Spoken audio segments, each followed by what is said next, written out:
वर्धा जिल्ह्यातून एक अतिशय धक्कादायक आणि मोठी बातमी समोर येत आहे।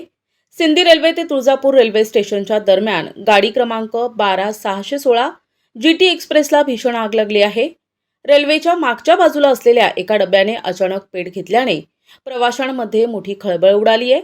घटनेची माहिती मिळताच रेल्वे सुरक्षा बल आणि अग्निशमन दलाच्या गाड्या घटनास्थळी रवाना झाल्या असून आग विझविण्याचं काम युद्ध पातळीवर सुरू आहे।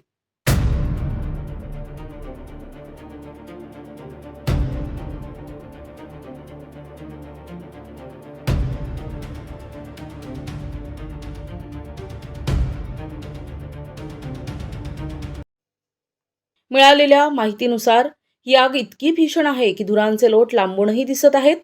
आग नेमकी कशामुळे लागली याचं कारण अद्याप स्पष्ट झालेले नाही।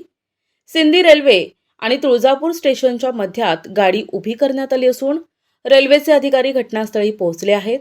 आगीवर नियंत्रण मिळविण्यासाठी अग्निशमन दलाचे जवान शर्थीचे प्रयत्न करत आहेत। सुदैवानं या आगीत जीवितहानी झाली की नाही याबाबत अद्याप अधिकृत माहिती मिळालेली नाही। मात्र रेल्वेच्या मागच्या डब्याला आग लागल्याने प्रवाशांना सुरक्षित बाहेर काढण्याचं काम सुरू करण्यात आलंय। GRP, RPF आणि रेल्वेचे वरिष्ठ अधिकारी परिस्थितीवर लक्ष ठेवून आहेत। या घटनेमुळे दिल्ली चेन्नई मुख्य रेल्वे मार्गावरील वाहतुकीवर मोठा परिणाम होण्याची शक्यता वर्तवण्यात येत आहे।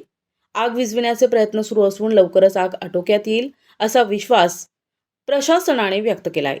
आगीचे नेमके कारण शॉर्ट सर्किट आहे की आणखीन काही याचा तपास रेल्वे विभाग करणार आहे। प्रतिनिधी जावेद खान, NTV न्यूज मराठी, वर्धा।